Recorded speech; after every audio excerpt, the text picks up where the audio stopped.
wanted to show you something very quickly. So for example,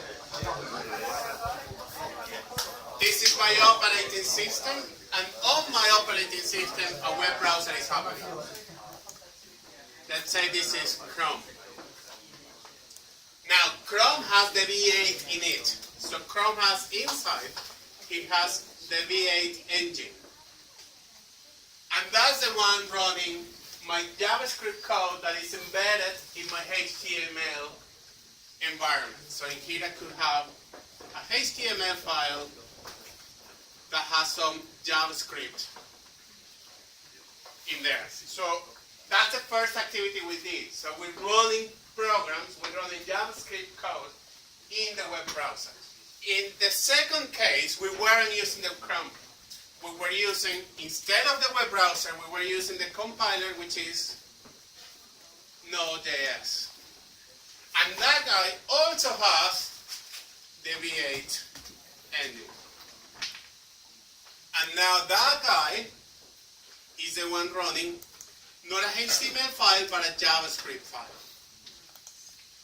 The code and the syntax is the same, but then the way and the structure is different.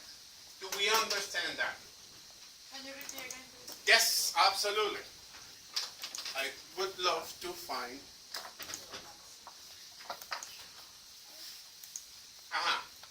So this is my operating system. So the first activity we did was to run a JavaScript code in the web browser.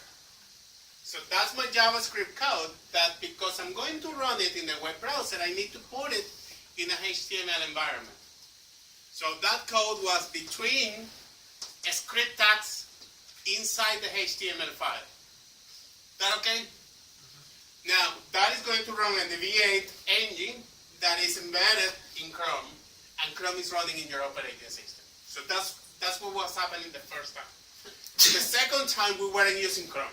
We weren't using any web browser, actually. We were using a different compiler, which is Node.js.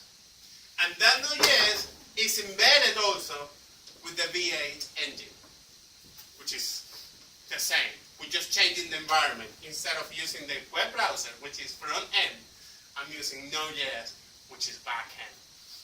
In this case, the codes don't load to the browser first, and then the browser runs it. In this case, it's not downloading anywhere. It's running in the same computer. So far, so good with that. Yeah? Good. Now, because I'm going to, hopefully, this will work, I want to do a bit of a demo now of how powerful it could be. So, let's see.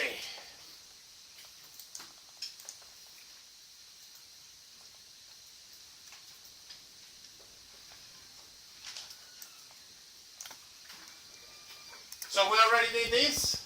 We already saw what the code is. We saw how to run it. We already understand that this is now server side. So far so good. So let's go, let's move forward.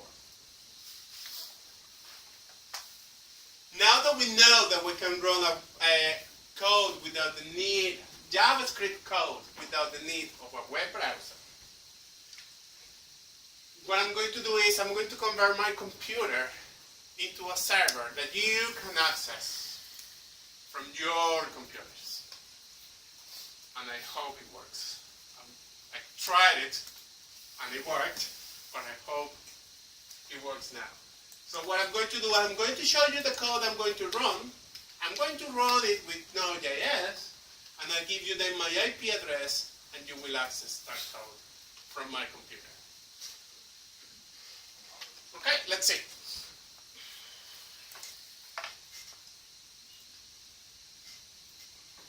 So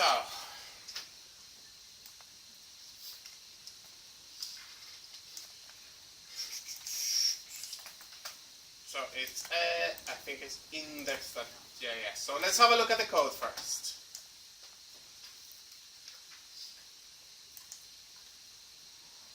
I think the screens are gone.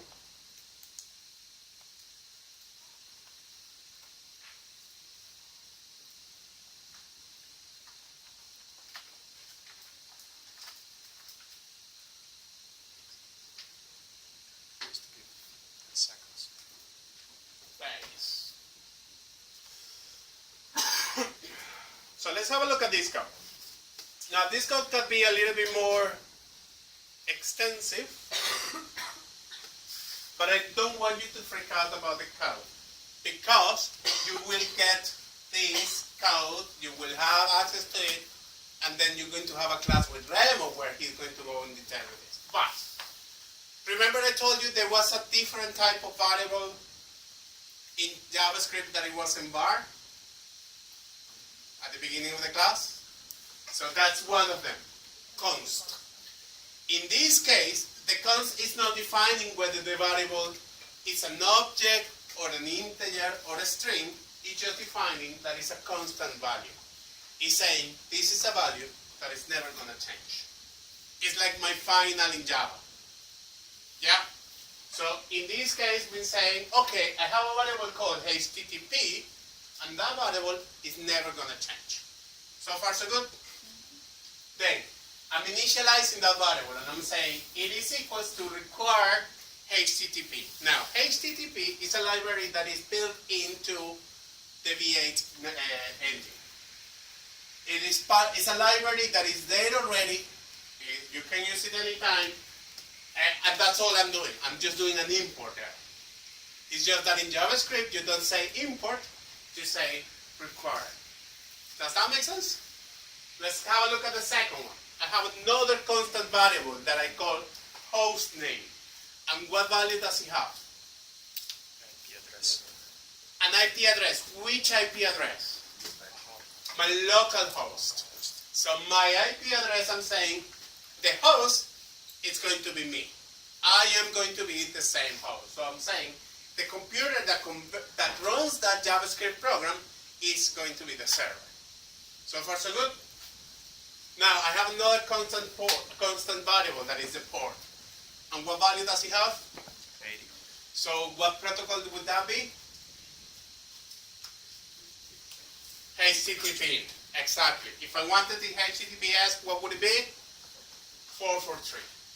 So I'm defining a port in HTTP, and now I have another variable called constant server. What is getting? My HTTP, I'm running a method that is inside that object that is called create server. Now the rest of the code, for a second, and until you have your class with Remo, let's just bear with me. There is something with the request, there is something with the response. That is there.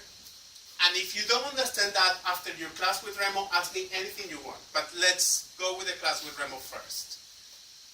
That okay? Yeah.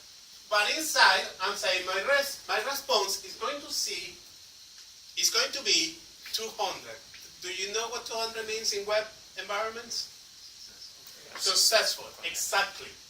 So you're going to be studying that, no worries. You're going to be studying that this semester with Remo. There is different kind of answers. So have you seen the typical error 404? What's that? Not found. Well, that has to do with this. I have different codes for different messages, different responses. Not found 404 is an error message saying that doesn't exist here, I don't have. And response 200 is the okay, is the successful. So I'm saying for this server, I want to send a response, the status 200. So I want to say that my status is correct. Is that okay? Then I want to set a header that for now I'm leaving kind of default, and then I'm saying I want to send an end with a hello word. Okay? Then that's the first bit of code. The second bit of code is for that server, I want to listen in the port 80, the host name, the local host, and run this if that works. Okay? Just bear with me. You're going to have a class in this with Remo, and that's the problem of having the last session before, but at least you're a little bit ahead of the curve.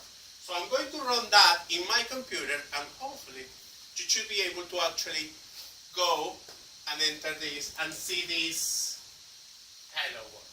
Okay? Let's see that. The first thing I'm going to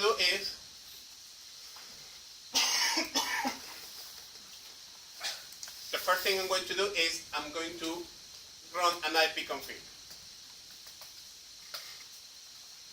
So my IP address is 10.250.370.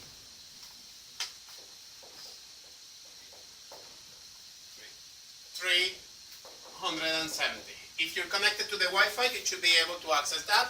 So open your web browser and try to go there. Open your web browser and go to this address.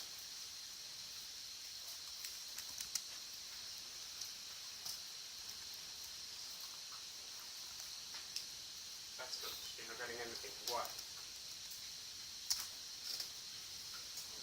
You shouldn't be getting anything at this point. Why?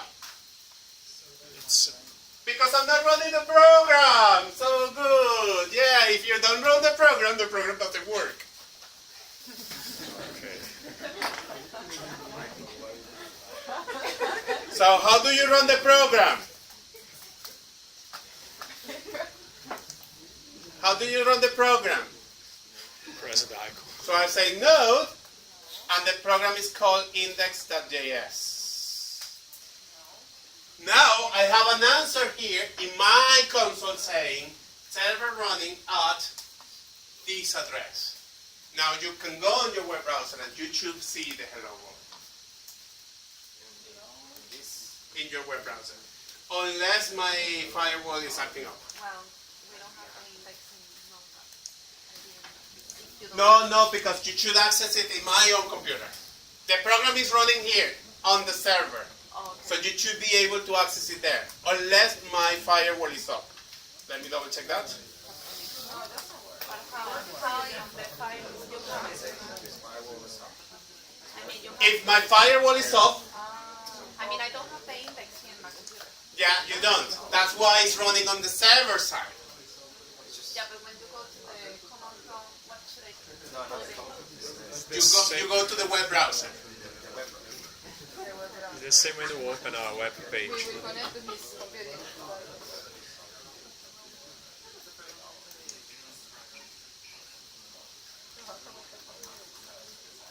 Yeah. Did it work? No, I'm pinging you. It's okay. So if I can find your address, I can find your program. Okay, let's try that. So let's try. I'm pretty sure my firewall is being acting up. So, but just have a look. Try that. In your web browser, my IP address, column 3000. I just changed the port.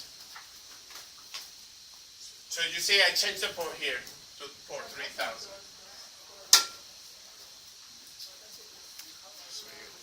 Uh-huh.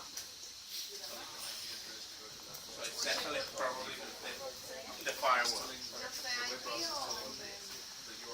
Column, yeah, you need those puntos, column 3000. Okay, so this is the port. If you're not accessing it, it's probably because of my firewall. So I'm going to put my firewall down for a sec, okay? Aha. It works? Prepare your hacking skills.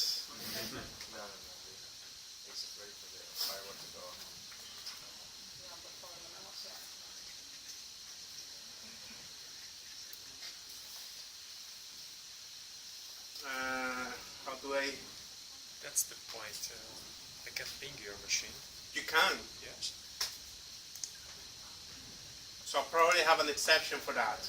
We could be on a different VLANs. Yeah, that's another point. But if we're here all connected to the same router, we should all be in the 250. For example, you have 250.3, I have 250.2. But that's the same VLAN. No, even That's the same VLAN because it's /20. And what VLAN are you? If you are in the 250, you should all be in the same VLAN as myself.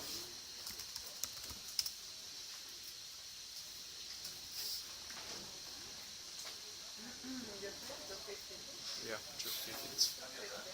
Okay, my firewall is down.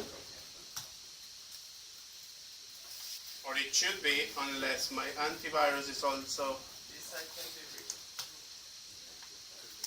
I think if you returns for the port 80, it's more easy. Pardon me? If you return to the port 80, ping you and We can go back to 80, yeah, that's not a problem. let's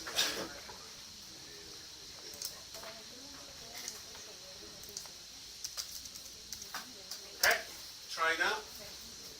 not yet. Depends. Okay, if we type it right, I'll see the rest for me. So Yeah, let me this try. I can pin you. Huh? This I can pin. You can ping me. Yeah, we can ping you. And did you try in the port 3000? It works. Did it work? In what port?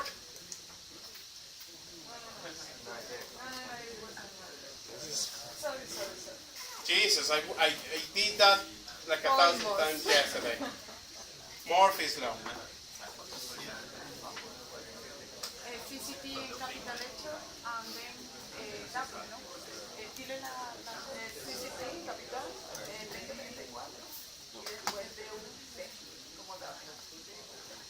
Pero es en minúscula, ¿no? Sí, en minúscula. DV.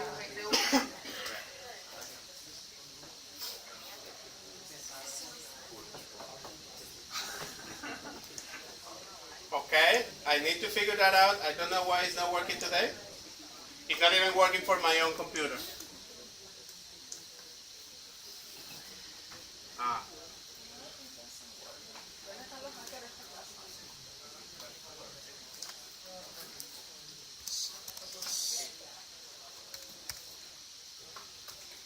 There it is. So at this point, I'm actually running. I open up my own web browser in the local host column 3000 because I'm running the server on the port 3000, and I got an answer. I got an answer which is hello world. Now you should be able to get it there.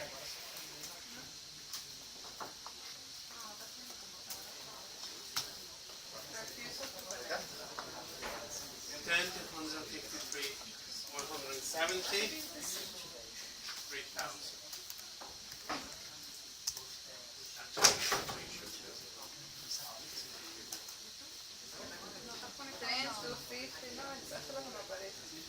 Connection refused. That's It refused to connect. That's definitely a firewall problem.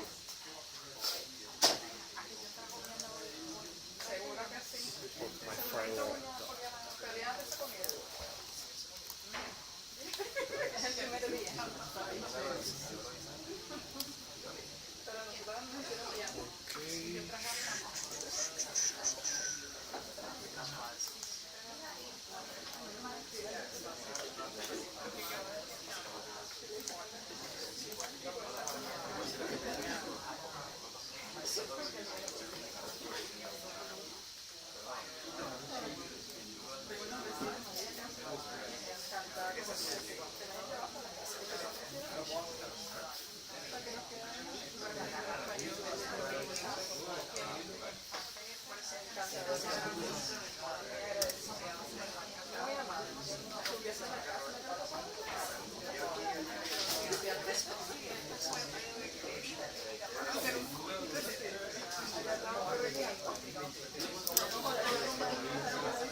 Okay, that's quite disappointing. Don't worry, you tried. That's quite disappointing. This is great. But we'll have a look at that anyway. I promise I'll look into that to see what's the problem there. It's definitely a networking problem. Anyway, I'm opening it in my local host, and of course in my own computer I'm accessing my own computer. That's not a bother. So I'm just saying local host at column 3000 because I'm running the app in the port 3000 and I actually got an answer there. That's half of the answer. Now the next thing would be for you to be able to access my computer and see that hello world on your own screens. Now, there is definitely a networking thing there. I'll look into that and I'll let you know next week, hopefully, to see what's happening. Now, what is the takeaway of this? What do we want to take from this? Where is that JavaScript code running? Is it running in the web browser or is it running in my computer? The server. It's running in my computer in the server. And if you were able to run it, to open the app from your web browser, you should be able to see the same thing, but the code is actually running here. The code is not running in your local host. Yeah? So Node replaces PHP altogether? Yes, that's an excellent question. It doesn't replace it, but it's another technology for the same. PHP is a server-side kind of technology, so is Node.js. Now, that's the question I want to ask you. Why, if we have PHP, why would we use these?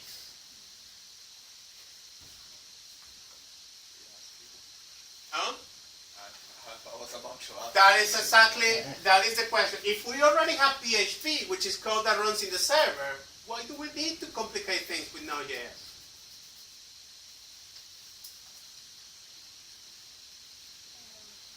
One of the things that you did in Node.js that you didn't have to type the JavaScript tags and stuff like that. Well, that would be one thing. That would be one thing. Well, if I already know how to do programming in JavaScript, and I know JavaScript inside out, and I know JavaScript very well, but I have the limitation that it's only working in the web browser. You can run in the server. What if with the same set of skills that I already have, with the same code that I already know, I extend that to the server side. So then I don't have to worry about learning PHP, or I don't have to worry about learning any other language. Now, that's the first and most important takeaway. What this allows you to do is, with the same code that you already know, which is JavaScript, now you don't need to learn PHP, because with the same set of code, you can run code in both server and client. So that would be the first thing. The second thing, and it's happening, a lot of technologies are moving towards JavaScript in the backend. A lot of them. So a good example of that would be the APIs. Most of the APIs that you see, they happen with JavaScript in the backend. Now, it's not that PHP is going anywhere. Moodle works in PHP. WordPress works in PHP. There is a lot of backend technologies that are there and they're not going anywhere. So PHP is still really good language to know and to have, but JavaScript is taking over, slowly but surely. And not only that, a lot of native applications for phones or for desktop are being written in JavaScript as well. So JavaScript is actually quite a powerful language nowadays. It's becoming more and more popular. So that's the second advantage. That's the other added value. The fact that you're actually learning a language that you're going to be using an awful lot in the industry. So far, so good with that? Yes. Good. I'm so disappointed the demo didn't work. Relax. So let's go back to this. Yes?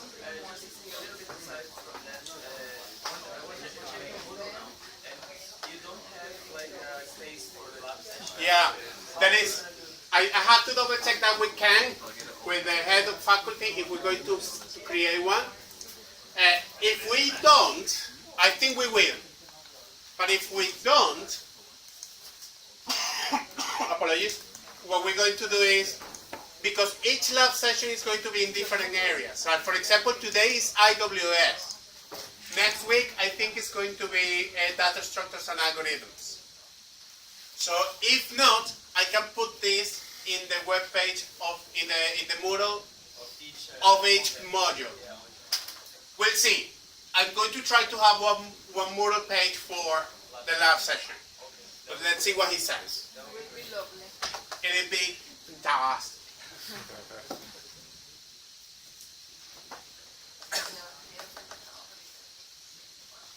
Now, what I want you to do now is to run that code that I did. And maybe with this we can figure out the problem with the network. So I'm going to put the code on the screens. I'm not going to give it to you because I want you to type it. I want you to become familiar with the code. So I'm going to put it on the screens.